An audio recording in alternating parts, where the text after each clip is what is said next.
مدرسہ بیت العلوم کونڈوا پونے اس official channel کو سبسکرائب ضرور کریں۔ یاد رکھیے، اس سے کسی ایک شخص کو نہیں، پورے مدرسے کو فائدہ ہوگا اور آپ کو اجر عظیم ملے گا۔ السلام علیکم ورحمۃ اللہ وبرکاتہ۔ سورہ بنی اسرائیل کی ایک آیت تھی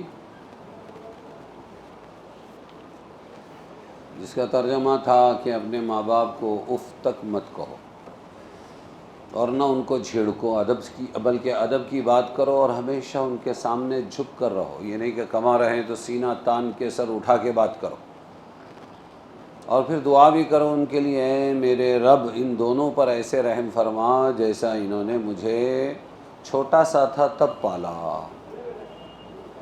تو ماں باپ کے بارے میں بہت ہی زیادہ نصیحتیں آئی ہے۔ جیسے کل ایک نصیحت تھی، کسی نے پوچھا ماں باپ کا کیا حق ہے، فرمایا یا تو دونوں تیرے لیے جنت ہے یا جہنم ہے۔ نافرمانی کر کے دل دکھا کے جہنم کما لو، اور یا فرما برداری کر کے کیا کر لو، جنت کما لو۔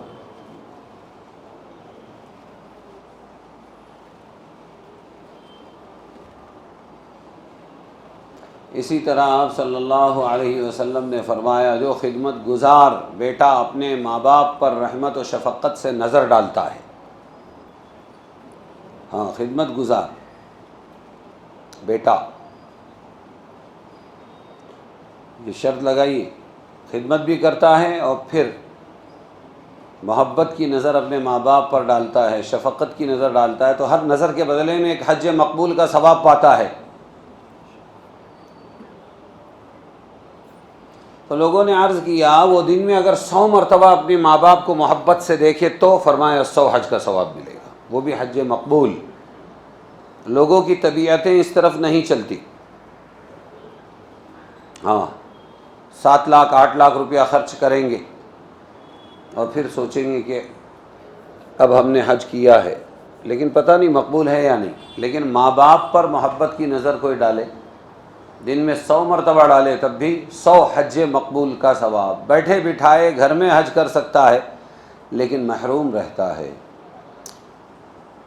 لیکن ماں باپ اگر حق کاموں کا حکم دے تو ہی ماننا ہے، ناحق کاموں میں ان کی اطاعت نہیں کرنا ہے۔ لا طاعۃ لمخلوق فی معصیۃ الخالق، مخلوق اگر اللہ کے خلاف کوئی حکم دے تو پھر اس میں ان کی اطاعت نہیں کرنا ہے۔ ایک اچھی نیک بیوی ہے اپنے ساتھ اور اڑ گئے ماں باپ، اس کو چھوڑ، تو وہاں ان کو مناتے پٹاتے رہنا، لیکن اس بیچاری کو ان کے کہنے کی وجہ سے ہم نہیں چھوڑیں گے، کیونکہ اس میں اللہ کی نافرمانی، اللہ تبارک و تعالی پھر معاف نہیں کریں گے۔ حتیٰ کہ بعض حدیثوں میں آپ پڑھو گے کہ اگر وہ کہیں تیری بیوی کو چھوڑ دے تو بھی چھوڑ دے، لیکن اس کی تعویلات ہے مجھے۔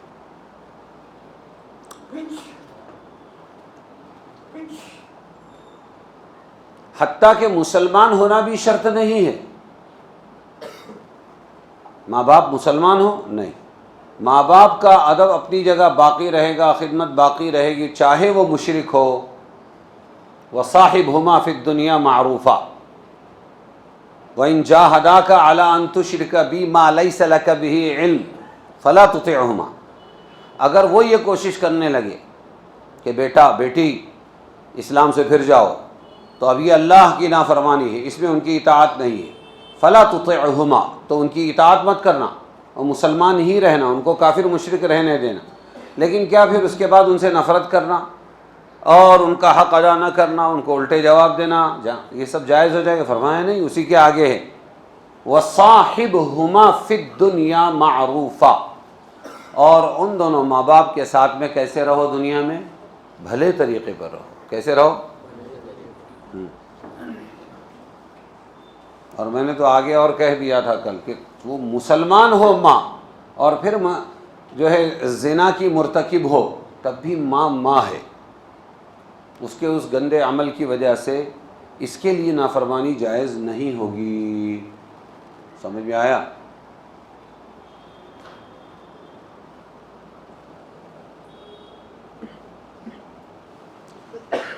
ماں باپ کے ساتھ بھی اچھا سلوک کرو. ماں باپ کے انتقال کے بعد ان کے جو دوست تھے، ابا کے دوست، اماں کی سہیلیاں، ان کے ساتھ بھی اچھا سلوک کرو. حضور صلی اللہ علیہ وسلم ہمیشہ حضرت خدیجہ رضی اللہ عنہا کی سہیلیوں کا بھی خیال رکھا کرتے تھے، ہدیے تحفے بھیجتے رہتے تھے. یہ تو ماں باپ ہے، وہ تو بیوی تھی. اور خصوصاً بڑھاپے میں جب وہ بوڑھے ہو جائیں تب ان کو ضرورت پڑتی ہے. سمجھ میں آیا؟ بڑھاپے میں ان کا خیال رکھیے. ان کا ایک تو ان کے سامنے غصے کا اظہار نہ کریں، پھر ان کو جھڑکے نہیں. کیا نہیں کریں؟ وَلَا تَنْهَرْهُمَا، جھڑکے نہیں. بات ادب سے کریں. کیسے کریں بات؟ سعید ابن مسیب رحمۃ اللہ علیہ فرمایا کرتے تھے جیسے غلام اپنے آقا سے بات کرتا ہے جھک کر ادب سے، اس طرح اپنے ماں باپ سے بات کریں. بات سمجھے گی نہیں؟ وَخْفِضْ لَهُمَا جَنَاحَ الذُّلِّ مِنَ الرَّحْمَةِ، اور اپنے بازو جھکائے اور رحمت اور عاجزی کے ساتھ. یہ نہیں کہ زبردستی. ایک ہے جھکنا زبردستی. آج کل جتنا جھکنا ہے خصوصاً سیاسی لائنوں میں تو دشمن ہے پک کے اندر سے، کب پلٹی ماریں گے پتہ نہیں، دل بدل، لیکن سامنے جھکتے ہیں. تو یہ جھکنا نہیں. ماں باپ کے سامنے جو جھکنا ہو وہ کیسا ہو؟ دل سے جھکنا ہو. وَقُلْ رَبِّ ارْحَمْهُمَا، اور پھر دعا کرو ان کے لیے. کیا کرو؟ دعا بھی کرو ان کے لیے، یا اللہ تعالیٰ اپنی رحمت ان پر نازل فرما.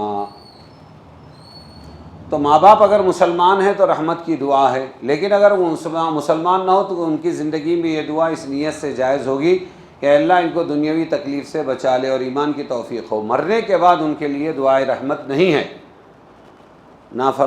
مشرک ماں باپ مرنے کے بعد ان کے لیے دعائے رحمت نہیں ہے.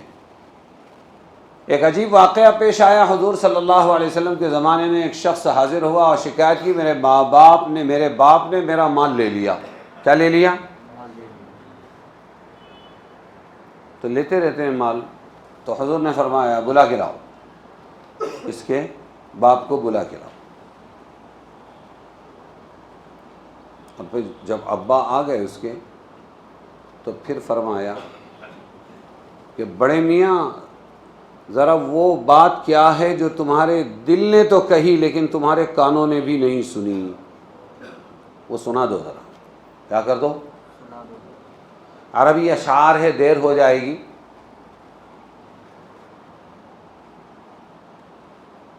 غدوتک مولودا اومنتک یافن یافعا تعل بما اجنی علیک وتنہل. تو یہ اس کا ترجمہ سن لیں. میں نے تجھے بچپن میں غذا دی، باپ اپنے دل میں کہہ رہا ہے اپنے بیٹے کو، میں نے بچپن میں تجھے غذا دی اور جوان ہونے کے بعد بھی تمہاری ذمہ داری اٹھائی. تمہارا سب کھانا پینا میری ہی کمائی سے تھا. کیسے تھا؟ جب کسی رات میں تمہیں کوئی بیماری پیش آ گئی تو میں نے تمام رات تمہاری بیماری کے سبب بیداری اور بے قراری میں گزار دی، سویا نہیں. یہ ہے باپ. گویا کہ تمہاری بیماری مجھے ہی لگی ہے، تمہیں نہیں، جس کی وجہ سے میں تمام رات روتا رہا. میرا دل تمہاری ہلاکت سے ڈرتا رہا، حالانکہ میں جانتا تھا کہ موت کا ایک دن مقرر ہے، وہ آگے پیچھے نہیں ہو سکتی. پھر بھی تیرے لیے میں تڑپتا رہا کہ کہیں مر نہ جائے بیماری کی وجہ سے. پھر جب تم اس عمر اور اس حد تک پہنچ گئے جس کی میں تمنا کیا کرتا تھا، سب سے زیادہ خوشی بیٹے کی کامیابی جوانی پر باپ کو ہوتی ہے. کس کو ہوتی ہے؟ اور بیٹے سر پھرے ہوتے ہیں، ان کو لگتا ہے باپ جل رہا ہے، بے وقوف ہوتے ہیں. پھر جب تم اس عمر اور اس حد کو پہنچ گئے جس کی میں تمنا کیا کرتا تھا تو تم نے میرا بدلہ سختی اور سخت کلامی بنا دیا. جھڑکیوں سے بات کرتے ہو. وہ ابا تم کو سمجھتا نہیں، تم چپ رہو، یہ عام ڈائلاگ ہے ہمارے گھروں کا. تو تم نے میرا بدلہ سختی اور سخت کلامی بنا دیا، گویا کہ تم ہی مجھ پر احسان و انعام کر رہے ہو، میں نے تو کچھ کیا ہی نہیں. کاش اگر تم میرے باپ ہونے کا حق ادا نہیں ہو تم سے میرے باپ ہونے کا حق ادا نہیں ہو سکتا کہ میں تمہارا باپ ہوں، تو کم از کم ایسا ہی کر لیتے جیسا ایک شریف پڑوسی کیا کرتا ہے، کم سے کم میرے ساتھ ایسا سلوک کر لیتے جیسا ایک شریف پڑوسی کیا کرتا ہے، تو کم از کم مجھے پڑوسی کا حق تو دیا ہوتا، اور خود میرے ہی مال میں میرے حق میں بخل سے کام نہ لیا ہوتا۔ حضور صلی اللہ علیہ وسلم چونکہ نبی تھے، انکار نہیں کر سکتے تھے، اس لیے انہوں نے یہ دل کی کیفیت ان اشعار میں سنا دی۔ اشعار ان کے خود کے تھے یا بعض علماء نے کہا دوسرے 2-3 شاعروں کا نام لیا، ان کے تھے، جو بھی تھا دل یہ کہہ رہا تھا اور تڑپ رہا تھا اور رو رہا تھا۔ حضور صلی اللہ علیہ وسلم نے اس کو بلایا نزدیک، وہ بیٹے کو جو کہہ رہا تھا میرے باپ نے میرا مال لے لیا، بلایا، اس کی گچنڈی پکڑی آپ نے اور دھکیل کے باپ کی طرف اس کو پھینک دیا اور فرمایا انتا و مالک لابیک، تو بھی تیرے باپ کا، تیرا مال بھی تیرے باپ کا، تو بھی۔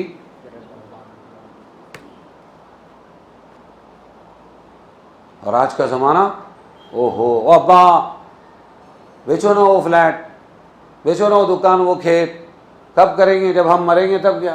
دو نا ہمارا ہم کو۔ ارے بے وقوف، تیرا حق ہے کہاں؟ وہ تو زندہ ہے، جب تک ہے اس وقت تک اس کا حق ہے۔ وہ کس کا حق ہے؟ اس کا حق ہے۔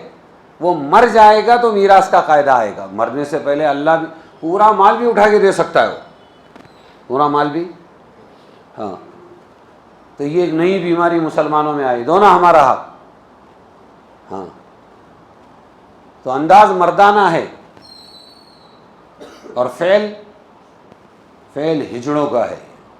اپنی کمائی دو نا باپ کو، اپنی کمائی سے خود پالو نا اپنے بچوں کو۔ تو سمجھتا ہے کہ یہ تجھ سے وفا کرتے ہیں، وفا کی آڑ میں یہ تجھ سے جفا کرتے ہیں، تیری دولت کو، تیرے مال کو پانے کے لیے یہ رات دن تیرے مرنے کی دعا کرتے ہیں۔ سمجھ میں آیا؟ یہ رات دن تیرے مرنے کی دعا کرتے ہیں۔ جی، تو اس کے حوالے کر دیا کہ تو بھی تیرے باپ کا، تیرا مال بھی، اور اللہ کو سب معلوم ہے، ربکم اعلم بما فی نفوسکم۔ آگے آیا تھے وآت ذی القربى، اعوذ باللہ من الشیطان الرجیم، بسم اللہ الرحمن الرحیم،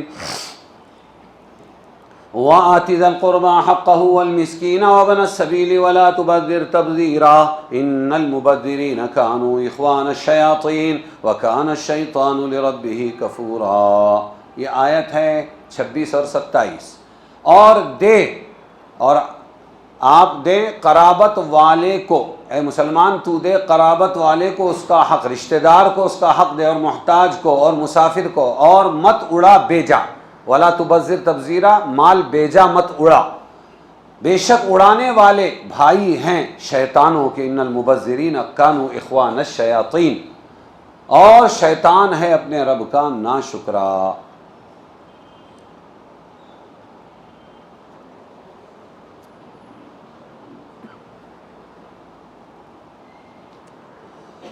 تو بڑا ناشکرہ ہے کہ اللہ تعالیٰ نے اس کو دولت عقل کی دی، اس نے اس دولت عقل کو اللہ کی نافرمانی میں خرچ کیا۔ اسی طرح فضول خرچی کرنے والوں کو اللہ تعالیٰ نے دولت مال کی دی، مگر وہ اس کو اللہ تعالیٰ کی نافرمانی میں خرچ کرتا ہے۔ شیطان نے اپنی عقل نافرمانی میں خرچ کی کہ سجدہ نہیں کیا، نافرمانی کی، حجت بازی کی۔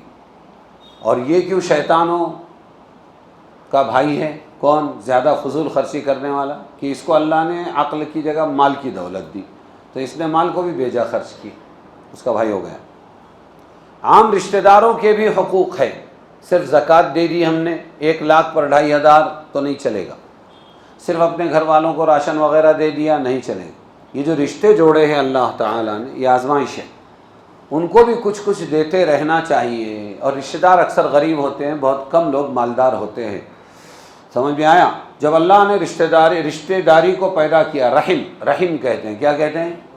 رحم کہتے ہیں، را ہا میم، یہ جو بچے دانی ہے نا، اس کو بھی رحم کہتے ہیں، اور سب وہیں سے پیدا ہوتے ہیں. اس لیے جو رشتے جوڑے ہیں اللہ نے، خالہ ہے، پھوپھی ہے، نانی ہے، دادی ہے، یہ ہے، وہ ہے، یہ سب رحم ہے.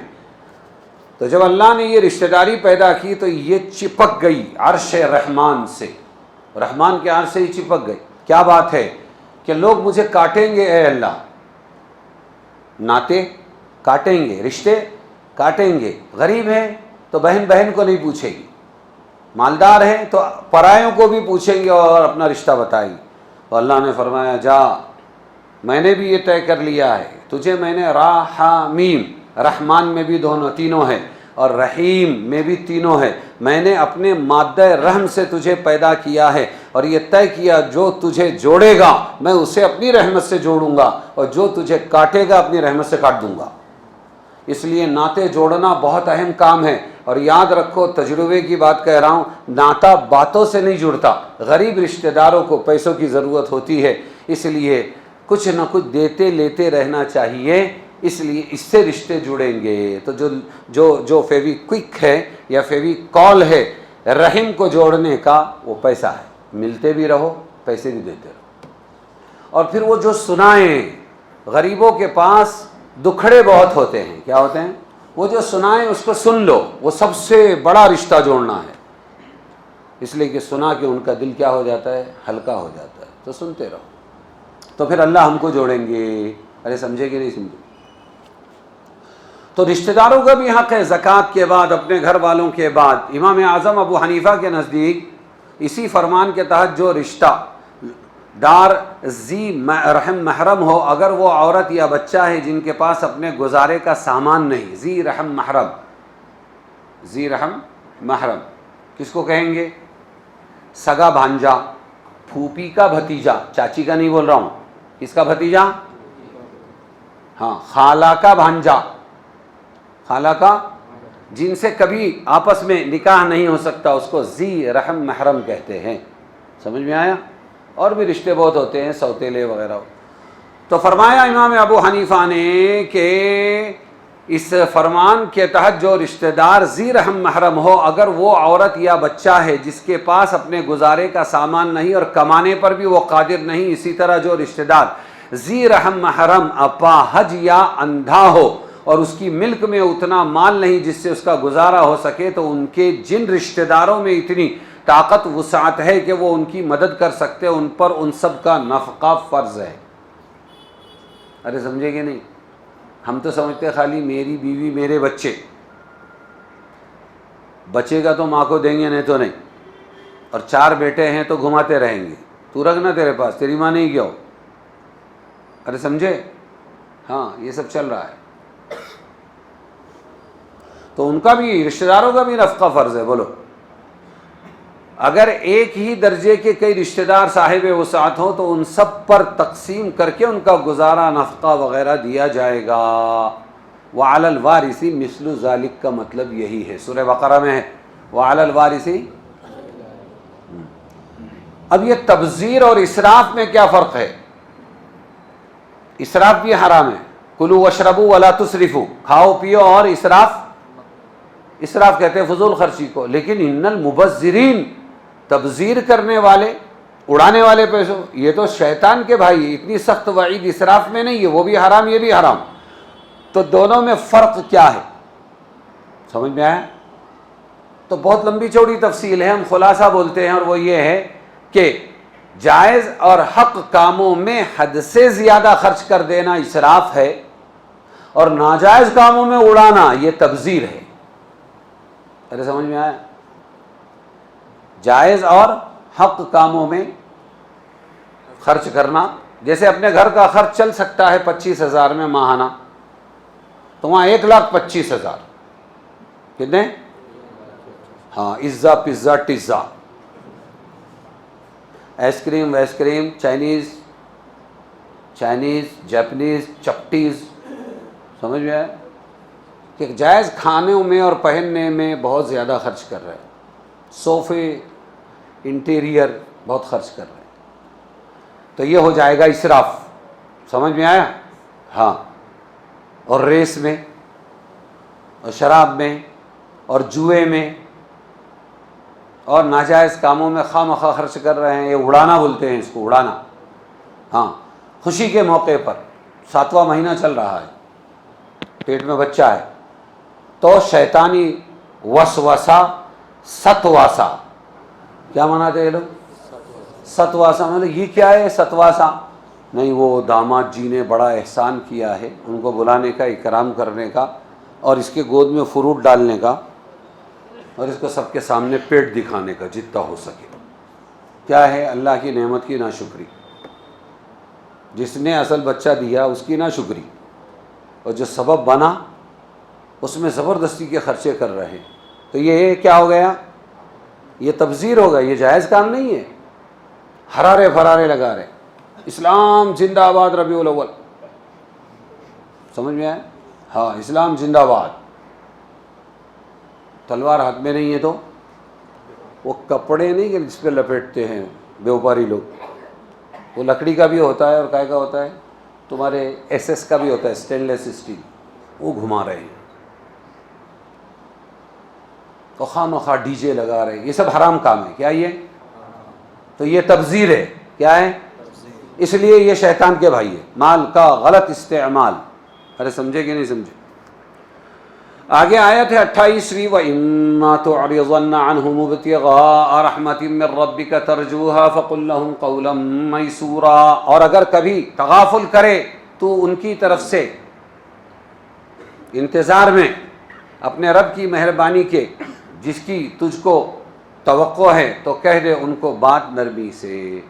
یعنی اگر وہ ستا رہے ہیں اور تم کو انتظار ہے کہ اللہ ان کی پکڑ کرے گا, تب بھی یہ جو پیریڈ ہے اللہ کی پکڑ تک کا, یہ بھی سخت کلامی والا نہ ہو. ہاں, شریفوں کی عادت ہے کہ وہ کیا کرتے ہیں, وہ نرمی سے ٹال دیتے ہیں. وہ بزدل نہیں ہوتے, لیکن ان کی شرافت ان کو روک دیتے. ارے سمجھے کہ نہیں؟ حضرت عائشہ رضی اللہ عنہا بیٹھی ہوئی تھی, حضور ساتھ میں تھے, ایک ہی کمرہ تھا. اتنے میں کسی نے کہا فلانا آدمی آپ سے ملنا چاہتا ہے. حضور نے فرمایا اپنے قبیلے کا سب سے برا آدمی ہے. اللہ کے رسول کیا فرما رہے ہیں؟ اپنے قبیلے کا بلاؤ بلاؤ. حضرت عائشہ اندر چلی گئی پردے میں. آپ نے کھل کھلا کے بات کی اس سے, بہت اچھی.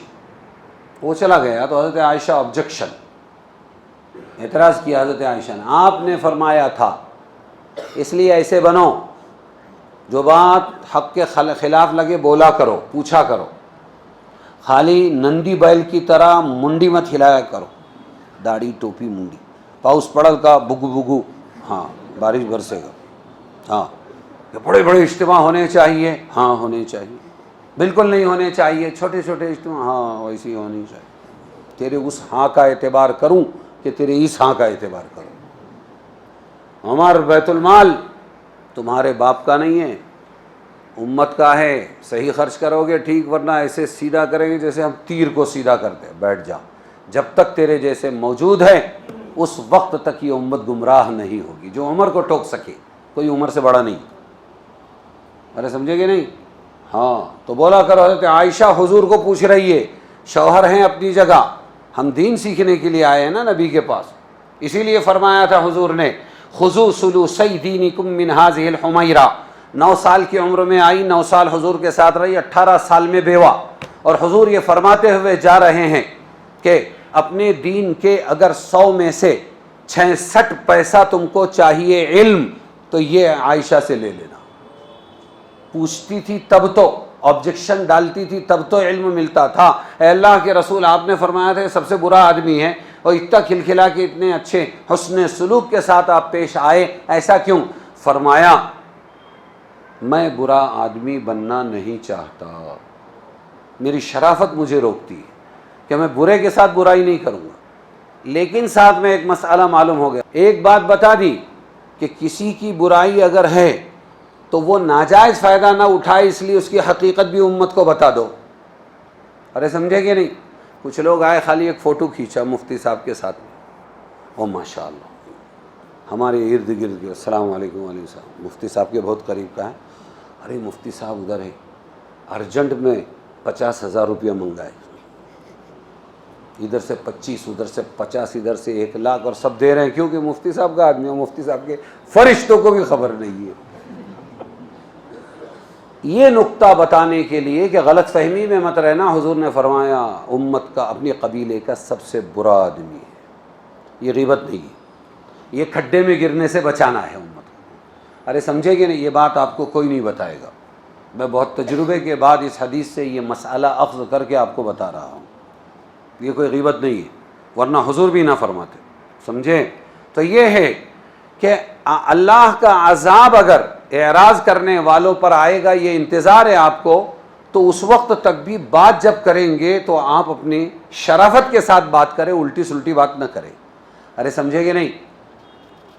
یہ سکھایا، پوری امت کی عجیب اخلاقی تربیت ہے اس میں۔ اگر کسی وقت ضرورت مند لوگ سوال کریں اور آپ کے پاس دینے کو کچھ نہ ہو، اس لیے ان لوگوں سے اعراض کرنے پر مجبور ہو، تو بھی آپ کا یہ اعراض مستغنیانہ یا مخاطب کے لیے توہین آمیز نہیں ہونا چاہیے، یہ بھی بتایا۔ سمجھ میں آیا؟ اس کے ساتھ جوڑا اس کو کہ اگر کوئی مانگ رہا ہے اور وہ رشتہ دار ہے، ضرورت مند ہے، تو آپ کیا ویسے نہیں ہمارے پاس، تمہارے باپ نے رکھا تھا کیا، یہ انداز نہ ہو، پیار محبت سے ان کو ٹالو، دل نہ دکھے۔ ارے سمجھے کہ نہیں؟ یہ بتایا اس آیت میں۔ آگے آیت ہے وَلَا تَجْعَلْ يَدَكَ مَغْلُولَةً إِلَىٰ عُنُقِكَ وَلَا تَبْسُطْهَا كُلَّ الْبَسْطِ فَتَقْعُدَ مَلُومًا مَحْسُورًا إِنَّ رَبَّكَ يَبْسُطُ الرِّزْقَ لِمَن يَشَاءُ وَيَقْدِرُ إِنَّهُ كَانَ بِعِبَادِهِ خَبِيرًا بَصِيرًا۔ اور نہ رکھ اپنا ہاتھ بندھا ہوا اپنی گردن کے ساتھ، گردن کے ساتھ سب باندھ، ایسا بھی نہ رکھو کہ ہاتھ بندھے ہوئے ہو، اور نہ کھول دے اس کو، بالکل کھول دینا، جو پھیلا رہے، بانٹ رہے، تقسیم کر رہے ہیں، پھر تو بیٹھ رہے الزام کھایا ہارا ہوا، الزام کھایا، یہ سب بولے ہاں اور کرو خرچ، گھر میں نہیں دانے اماں چلی بھنانے، ہاں پھر تانے دیں گے لوگ۔ ان ربک، تیرا رب کھول دیتا ہے روزی جس کے واسطے چاہے، اور تنگ بھی وہی کرتا ہے، وہی ہے اپنے بندوں کو جاننے والا، دیکھنے والا۔ ان آیتوں میں کیا بتلایا اللہ تعالیٰ کہ ایسا بھی نہیں ہے کہ لوگ بھوکے مر رہے ہیں اور تم خرچ نہ کرو۔ ارے سمجھے گے نہیں؟ ضرورت پر ذرا سا دے دیا کرو، ان کی ضرورت پوری کر دیا کرو، ہاتھ گردن پہ باندھ کے مت رکھو، اور خرچ کرنے پر آئے تو ایسا خرچ کیا کہ خود بھی بھوکے مر رہے ہیں، بھیک مانگنے کی ضرورت پڑ رہی ہے، اپنی اولاد بھی بھوکی مر رہی، یہ بھی مت کرو۔ کل البسط، پورا کھول دینا ہاتھ، یہ بھی مت کرو۔ لیکن ایک جذبہ پیدا ہوتا ہے کہ نہیں ہم سب کی غریبی دور کر دیں گے، دنیا کا سب سے بڑا جھوٹ ہے یہ۔ ہاں خود فقیر ہے، ارے بھکاری کیا کسی کو بھیک دیں گا، خود کا تو ٹھکانہ نہیں۔ ہم تم کو دے رہے ہیں مولانا 5,000 روپیہ مہینہ، اور ہمیشہ دیتے رہیں گے، ہاں ہماری ٹیم بہت مضبوط ہے، ایسی ویسی، اگلے مہینے گل۔ رہے نام اللہ کا، دینے والی ذات کون ہے؟ اللہ کی۔ جب تیرے پاس نہیں ہے تو بیٹے تو کیا دے گا، زیادہ بڑی بات کرنے کی ضرورت نہیں ہے، جس نے جب دیا اس کا شکریہ ادا کرو، پھر اپنے اللہ سے مانگو۔ تو اللہ یہاں خاص طور سے یہ بات اس لیے کہہ رہے ہیں کہ ایک جذبہ ہوتا ہے، نبی کا جذبہ تو کیسا ہوگا کہ سب کی ضرورتیں پوری کر دوں، یہ ٹھیک ہے اپنی جگہ، لیکن ساتھ میں ایک آیت صاف جوڑ دی، ان ربک یبسط الرزق لمن یشاء ویقدر، تیرا رب جس کا رزق چاہے کھولتا ہے اور جس کا چاہے روک دیتا ہے۔ یہ سسٹم جب اللہ کے ہاتھ میں ہے تو تم کیسے امت کی تمام ضرورتیں پوری کر سکتے ہو؟ اس لیے لمٹ میں دیتے بھی رہو اور کچھ بچاتے بھی رہو، دونوں میں سے ایک کام کرنا غلط ہے۔ نہیں دیں گے بالکل نہیں، اللہ نے ان کو بھکا رکھا ہے، تو قرآن نے کہا ہے جب اللہ دے سکتا تھا تو پھر اللہ تعالیٰ نے ہم کو کیوں بولا جاؤ ہم نہیں دیں گے؟ جب اللہ کی قدرت ہے تو تم کتنا بھی خرچ کر ڈالو، تم ان کی ضرورتیں، ان کی غریبی دور نہیں کر سکتے نا، ان کی ضرورتیں پوری نہیں کر سکتے، یہاں سکھایا ہے اللہ تعالیٰ۔ اس لیے لوگ جو وہ صرف اپنا سیاسی نعرہ ہے ان کا، سیاسی جملہ 15-20، انہ کان بعبادی خبیرا بصیرا، اللہ تعالیٰ اپنے بندوں کو خوب جاننے والا، دیکھنے والا ہے۔